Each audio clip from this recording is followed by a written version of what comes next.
कैसे कैसे मंजर अभी आने लगे हैं, कैसे कैसे मंजर अभी आने लगे हैं और गाते गाते लोग चिल्लाने लगे हैं, बदल डालो अब इस तालाब के पानी को, कमल के फूल तो मुरझाने लगे हैं, कमल के फूल तो मुरझाने लगे हैं।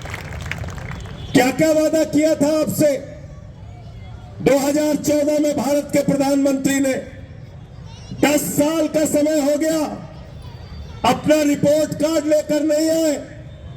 चुनाव आया तो बिल्कुल ठीक कहा गोपाल इटालिया जी ने, हिंदुस्तान की बात नहीं करते, हिंदुस्तान के लोगों की बात नहीं करते, हिंदुस्तान के गरीबों की बात नहीं करते, हिंदुस्तान के दलितों की बात नहीं करते, हिंदुस्तान के पिछड़ों की बात नहीं करते, हिंदुस्तान के आदिवासियों की बात नहीं करते, हिंदुस्तान के 145 करोड़ लोगों की बात नहीं करते, अल्पसंख्यकों की बात नहीं करते, पाकिस्तान याद करते हैं। अरे हम पाकिस्तान से नहीं डरते। भाजपाइयों, तुमको डर लगता है तो पाकिस्तान चले जाओ।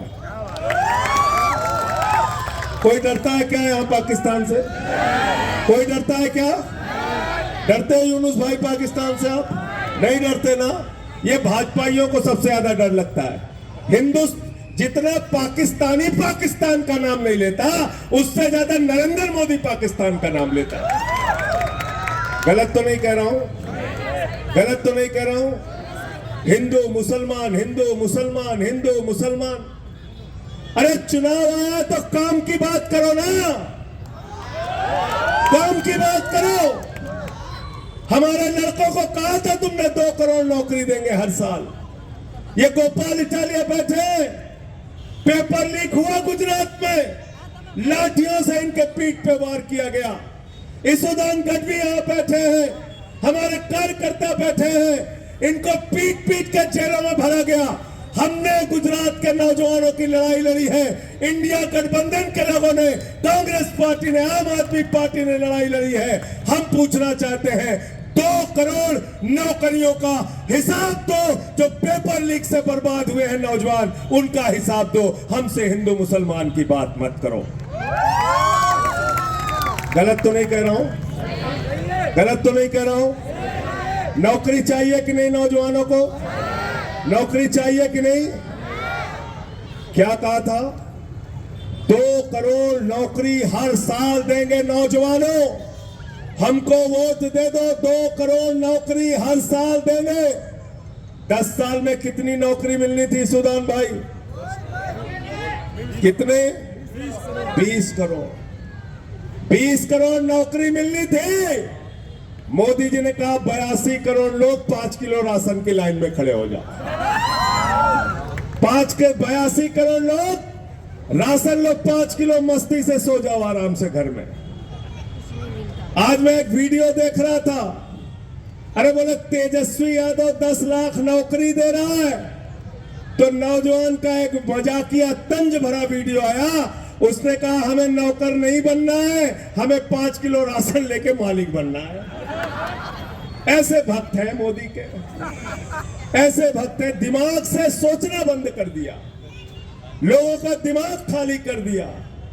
मैं आज हिंदू मुसलमान की बात करता हूं और आप ही लोग जवाब देना, भावनगर के लोगों, आप लोग जवाब देना, जोर से जवाब देना, इतने जोर से जवाब देना कि मोदी जी को सुनाई दे।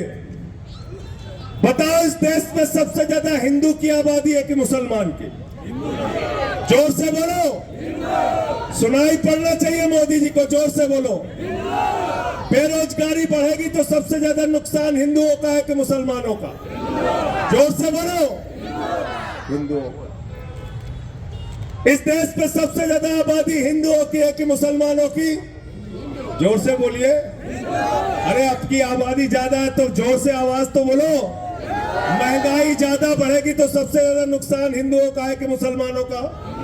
हिंदुओं का है कि मुसलमानों का? इस देश में अशिक्षा ज्यादा बढ़ेगी तो ज्यादा नुकसान हिंदुओं का है कि मुसलमानों का? अस्पताल की बदहाली बढ़ेगी तो ज्यादा नुकसान हिंदुओं का है कि मुसलमानों का? है ना? है ना? किसान ज्यादा हिंदू है कि मुसलमान? अगर किसानों को उनके फसल का दाम नहीं मिलेगा तो ज्यादा नुकसान हिंदुओं का है कि मुसलमानों का? है ना? है ना? हिंदुओं की जेब काटते हैं भाजपा वाले और कहते हैं हिंदुओं का भला कर रहे हैं, हिंदुओं का भला कर रहे हैं। अरे ये भारतीय जेब कतरा पार्टी है, भारतीय जेब कतरा पार्टी, इनसे होशियार रहना।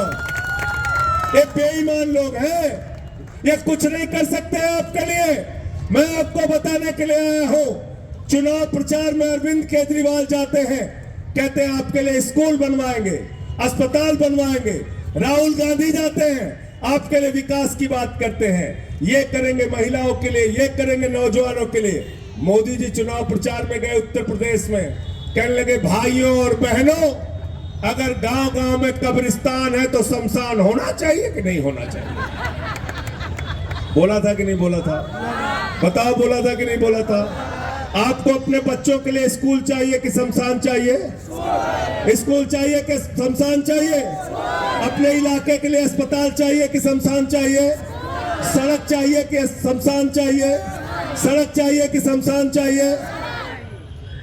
तो प्रधानमंत्री नरेंद्र मोदी और उनकी पार्टी आपके बच्चों को स्कूल नहीं दे सकती, अस्पताल नहीं दे सकती, सड़कें नहीं दे सकती, 15 लाख नहीं दे सकती, काला धन नहीं दे सकती, रोजगार नहीं दे सकती। आपके बच्चों के लिए इनके पास कोई योजना नहीं है। हिंदुस्तान की मुस्तकबिल के लिए, हिंदुस्तान के भविष्य के लिए मोदी के पास कोई योजना नहीं है। ये शमशान बनाने वाली पार्टी है और कोरोना में इन बेईमानों ने गांव गांव में शमशान बना दिया। बताओ, बनाया कि नहीं बनाया? बनाया कि नहीं बनाया शमशान? तो हमें शमशान बनाने वाली पार्टी नहीं चाहिए, हमको स्कूल और अस्पताल बनाने वाली पार्टी चाहिए। बोलो, तैयार होना इसके लिए? तैयार होना सारे लोग? सारे लोग तैयार होना इसके लिए? और क्या कह रहे हैं आजकल? कह रहे मंगलसूत्र छीन के ले जाएंगे। कह रहे नहीं कह रहे? हमारी बहनें यहां बैठी हुई है पीछे, ये हमारी बहन आगे बैठी हुई है। बहन जी बताओ, 2014 में सोने का दाम कितना था? 24,000। कितना था? 24,000 रुपया तोला। एक तोला का दाम कितना था? 24,000। आज कितना हो गया? 81,000।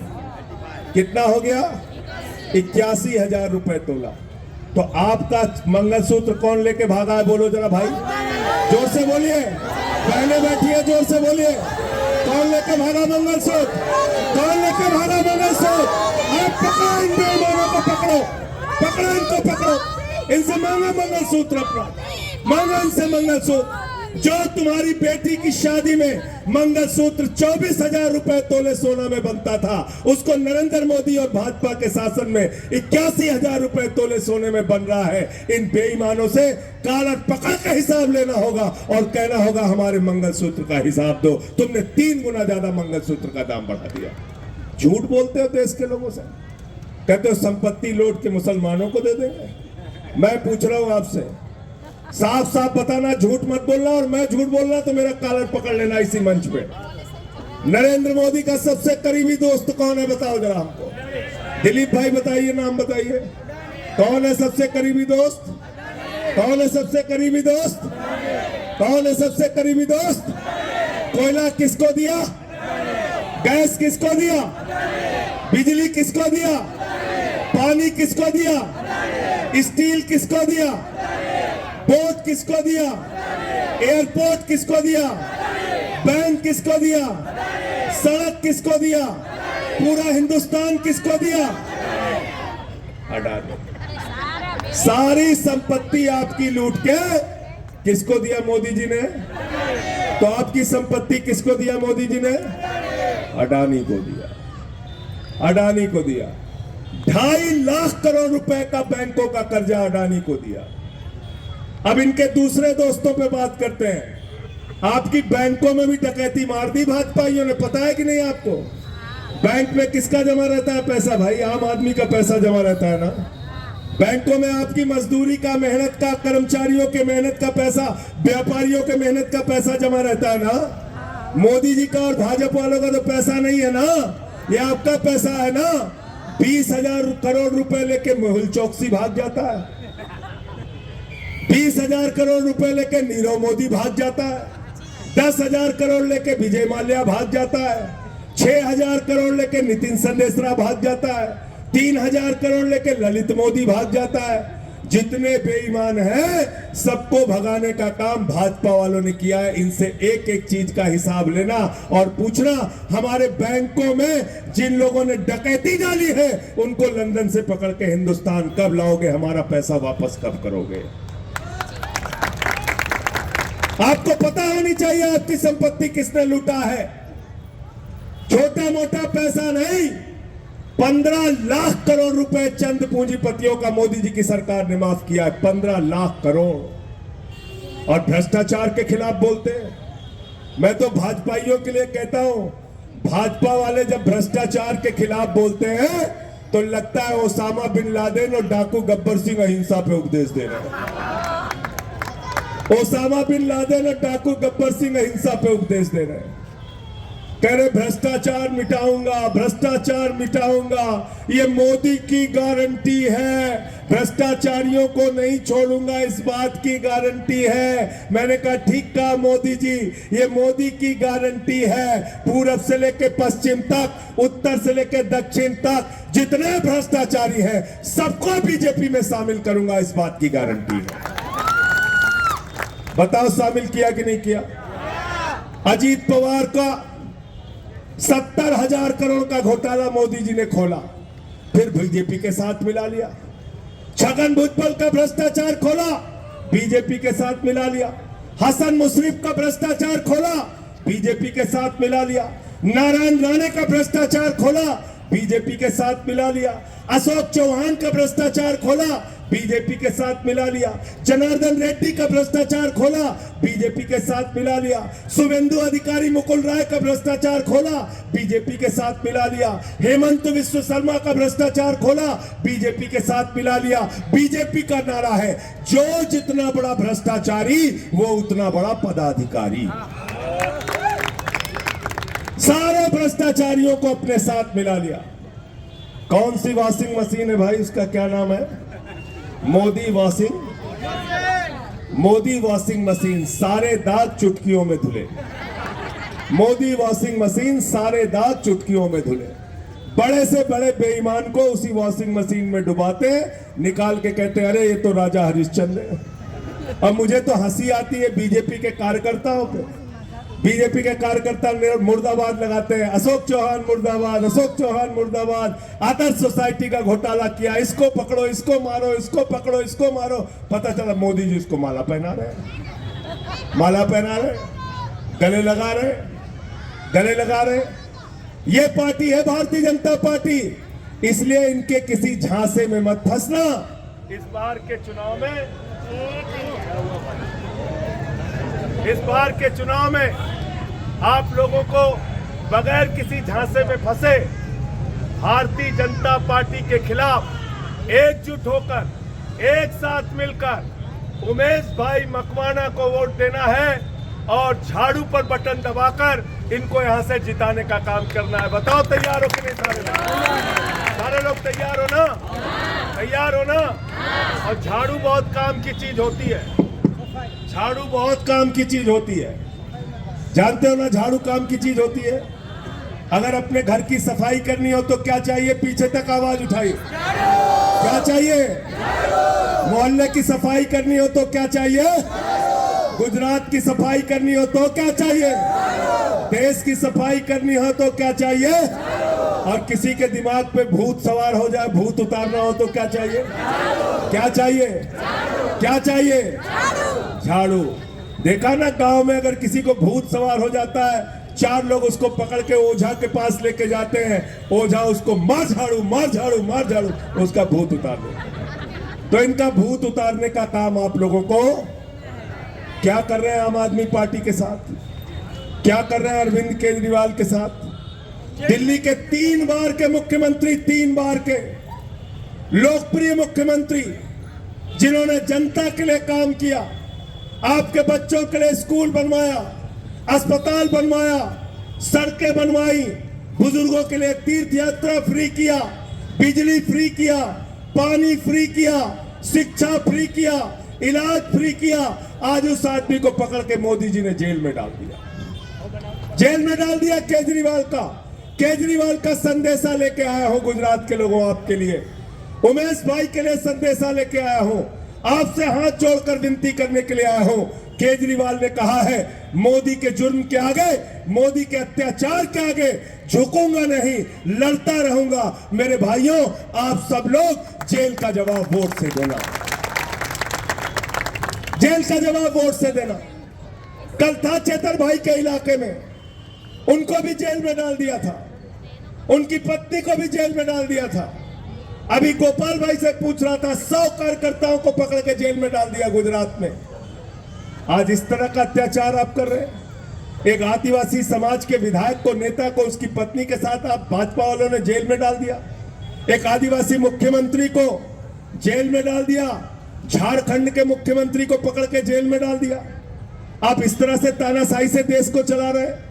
मनीष सिसोदिया जो अच्छे शिक्षा मंत्री हैं, उनको पकड़ के जेल में डाल दिया। स्वास्थ्य मंत्री सत्येंद्र जैन को पकड़ के जेल में डाल दिया। क्या गुनाह है हम लोगों का? क्या गुनाह है अरविंद केजरीवाल का? अरविंद केजरीवाल का गुनाह यह है कि उन्होंने बच्चों को अच्छी शिक्षा का इंतजाम किया। अरविंद केजरीवाल का गुनाह यह है कि भारत की आजादी के बाद पहले मुख्यमंत्री बने अरविंद केजरीवाल, जिन्होंने कहा गरीब के घर में रोशनी तो होनी चाहिए, लेकिन उस रोशनी की कोई कीमत नहीं होनी चाहिए। 200 यूनिट बिजली फ्री देने का काम किया। अरविंद केजरीवाल भारत के पहले मुख्यमंत्री हैं जिन्होंने कहा बस की यात्रा हमारी माताओं बहनों के लिए बिल्कुल फ्री होनी चाहिए। बुजुर्गों के लिए तीर्थ यात्रा का इंतजाम किया अरविंद केजरीवाल ने। और अरविंद केजरीवाल ने ऐसा काम किया कि अमेरिका के राष्ट्रपति की पत्नी हिंदुस्तान आई। अमेरिका के राष्ट्रपति की पत्नी हिंदुस्तान आई। मोदी जी ने कहा चलो गुजरात का स्कूल दिखाते हैं, उसने कहा नहीं देखना। कर्नाटक में सरकार थी, बोले कर्नाटक का स्कूल दिखाते हैं, उसने कहा नहीं देखना।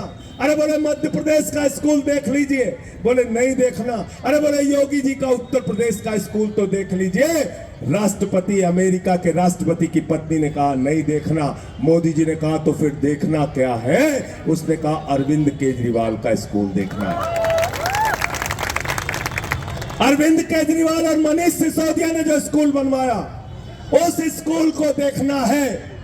और अमेरिका के राष्ट्रपति की पत्नी दिल्ली के सरकारी स्कूल को देखने के लिए गई।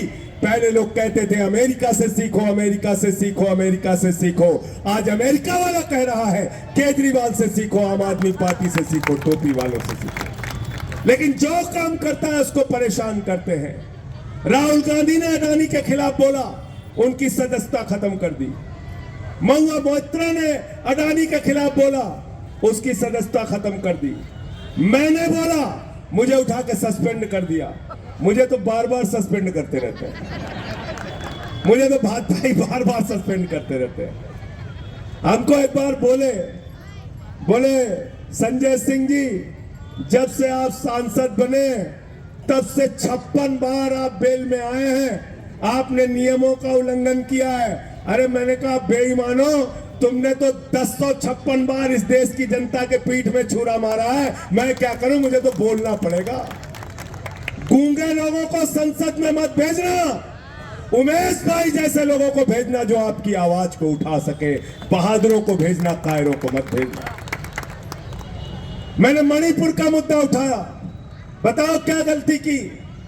मणिपुर में हिंसा हो रही है, आज तक 1 साल हो गया, 1 साल हो गया। एक कारगिल के फौजी की पत्नी, उसको निवस्त करके मणिपुर में घुमाया गया। उस फौजी ने कहा मैंने भारत माता की रक्षा के लिए कारगिल का युद्ध लड़ा, मैंने भारत माता की तो रक्षा कर ली, अपनी पत्नी की रक्षा नहीं कर पाया।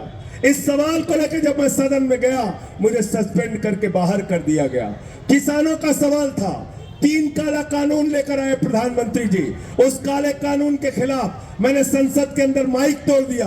भाजपा वालों ने कहा माइक तोड़ दिया, माइक तोड़ दिया। संजय सिंह ने माइक तोड़ दिया।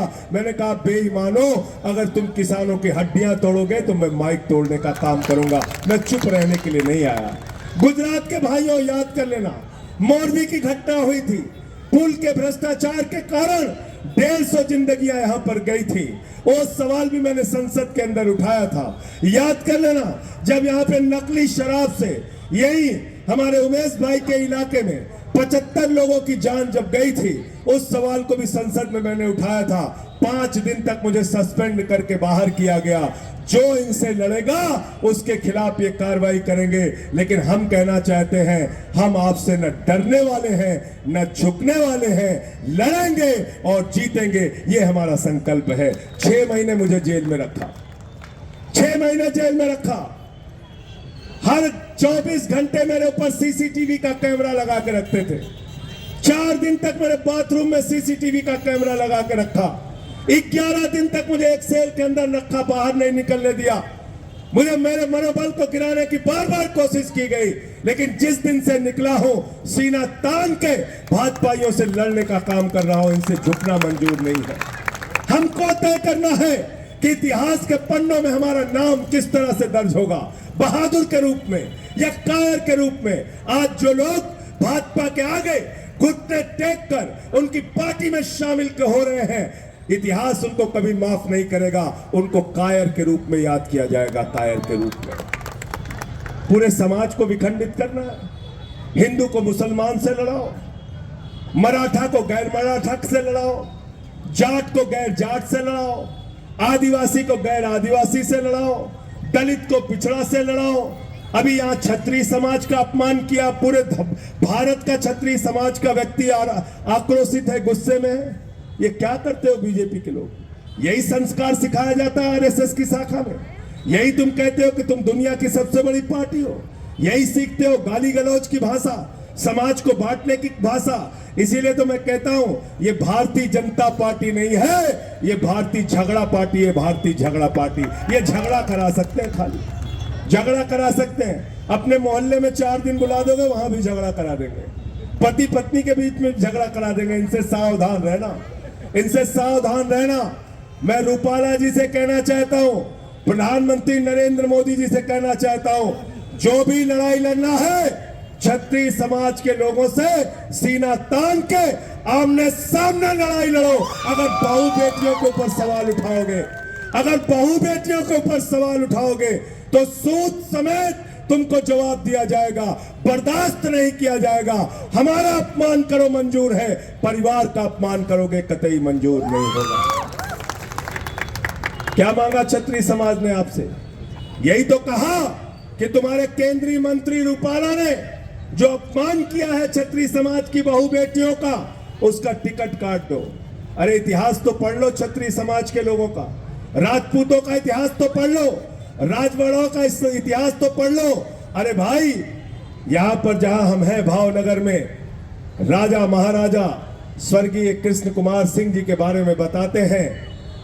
सरदार वल्लभ भाई पटेल का जब आह्वान हुआ तो पहली रियासत जो देश के अंदर मिली, विलय हुई, उसकी शुरुआत भावनगर से हुई। सरदार वल्लभ भाई पटेल के आदेश पर, उनके अनुरोध पर तमाम रियासतें, सैकड़ों रियासतों ने अपना विलय सरकार के साथ कर लिया। और एक टिकट मोदी जी आपसे कह रहे थे कि वापस ले लो, वो तुम वापस लेने के लिए तैयार नहीं हो।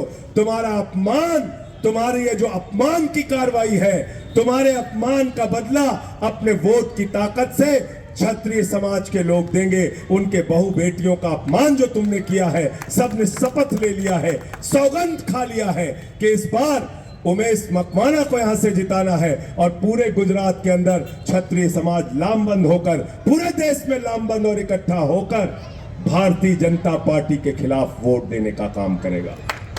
गुजरात में 7 तारीख को, और इससे पहले राजस्थान में पता कर लेना, उत्तर प्रदेश में पता कर लेना। सबने सफाई की, मीटिंगें किया और क्षत्रिय समाज के लोगों ने तय किया सब कुछ मंजूर है, लेकिन सौगंध खाकर कहा बीजेपी को अब वोट नहीं देंगे जिन्होंने हमारे बहू बेटियों का अपमान किया।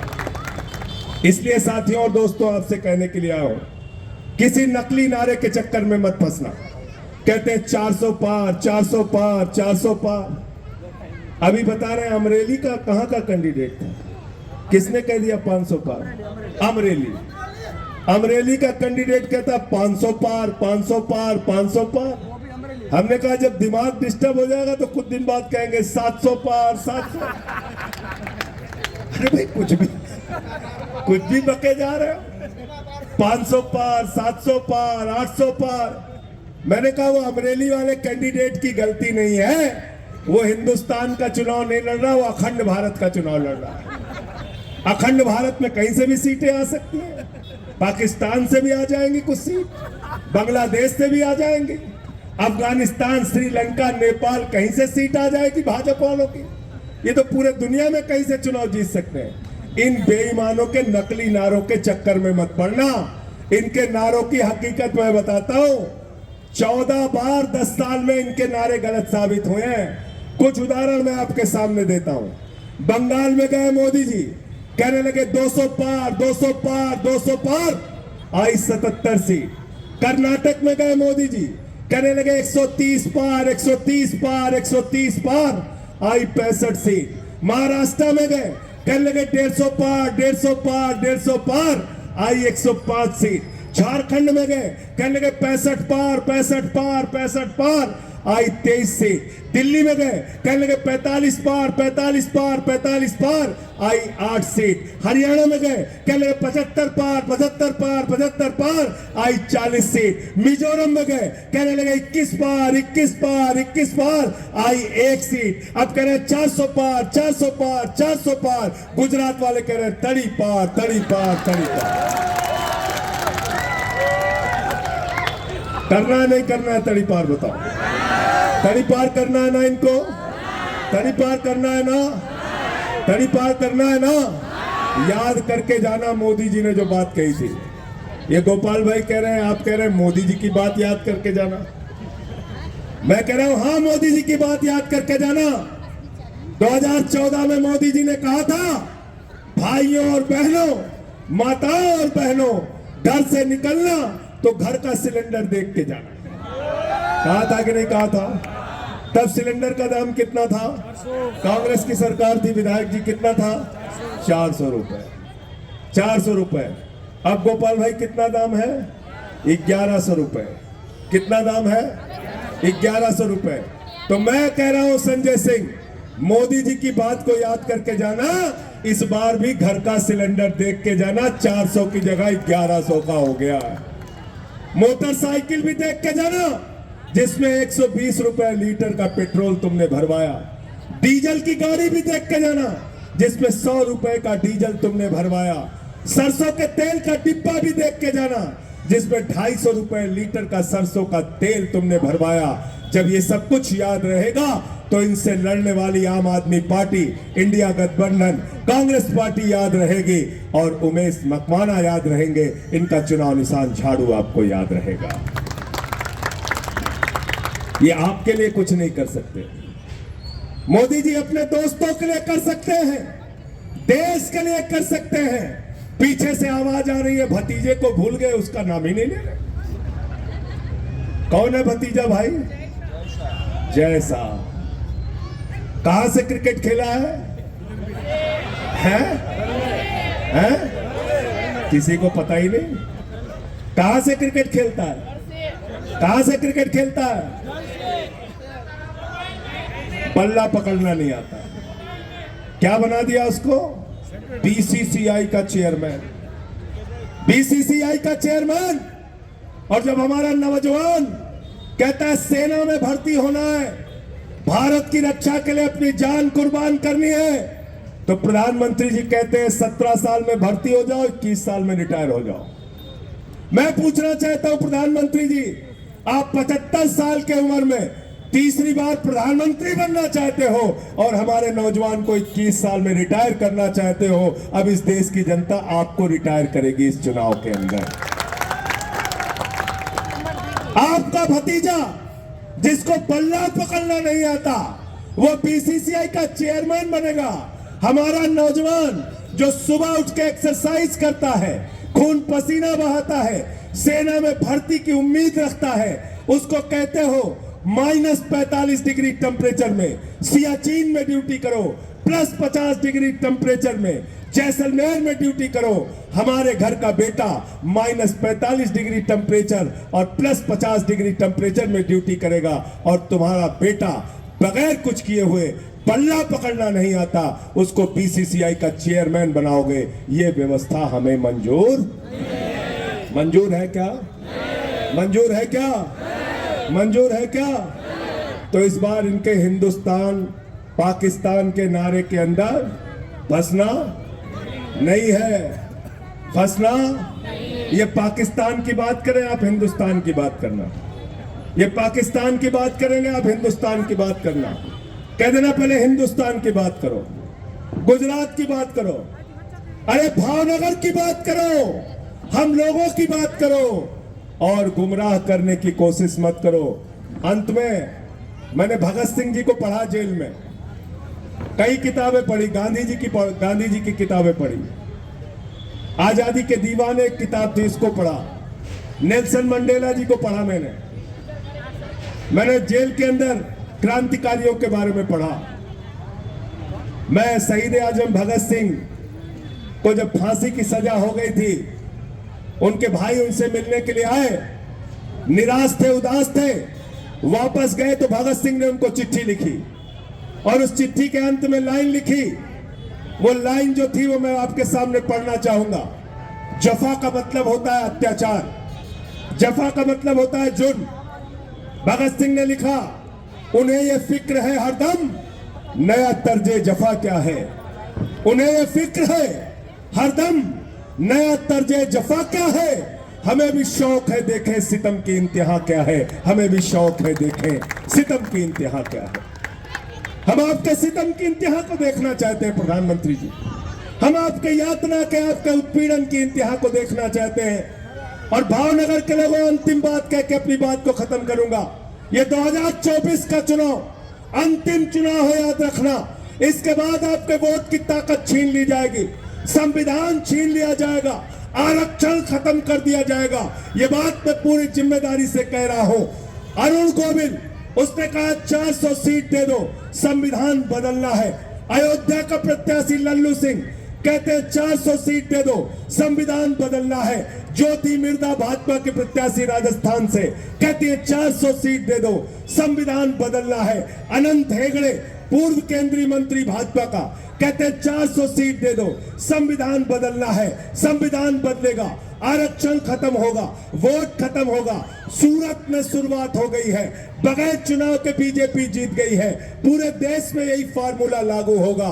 मैं आपसे कहना चाहता हूं, सूरत झांकी है, पूरा देश बाकी है। इस चुनाव को बचाने के लिए, वोट को बचाने के लिए, आरक्षण को बचाने के लिए, बाबा साहब डॉक्टर भीमराव अंबेडकर के लिखे गए संविधान को बचाने के लिए इस बार अपना वोट करना, इंडिया गठबंधन को जिताना, आम आदमी पार्टी को जिताना, उमेश भाई को जिताना। इंडिया गठबंधन की सरकार बन रही है, 300 से ज्यादा सीटें इस बार इंडिया गठबंधन की आएंगी, 300 से ज्यादा सीटें इंडिया गठबंधन की आएंगी।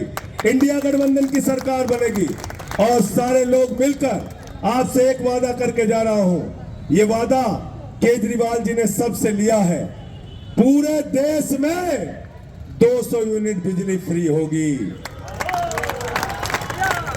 ये हम लोगों का वादा है आपसे। इंडिया गठबंधन की सरकार बनेगी तो पूरे देश में 200 यूनिट बिजली फ्री होगी, फ्री होगी। आप सबका बहुत बहुत शुक्रिया, बहुत बहुत धन्यवाद। अंत में इन्हीं लाइनों के साथ कि ये अमन बिक रहा है, चमन बिक रहा है, गरीबों के तन का कफन बिक रहा है, बाजारों में बहनों का तन बिक रहा है। यारो बुरा न मानो तो कह दूं, इन बेईमानों के हाथों वतन बिक रहा है, इन बेईमानों के हाथों वतन बिक रहा है। इस वतन को बचाने के लिए हम सबको एकजुट होकर इंडिया गठबंधन को वोट करना है, झाड़ू को वोट करना है, उमेश भाई को वोट करना है। बहुत बहुत धन्यवाद कांग्रेस के लोगों का, सीपीएम के लोगों का, सीपीआई के लोगों का, आम आदमी पार्टी के कार्यकर्ताओं का, और आप सबका जो इतनी देर तक सभा में मौजूद रहे। बहुत बहुत शुक्रिया।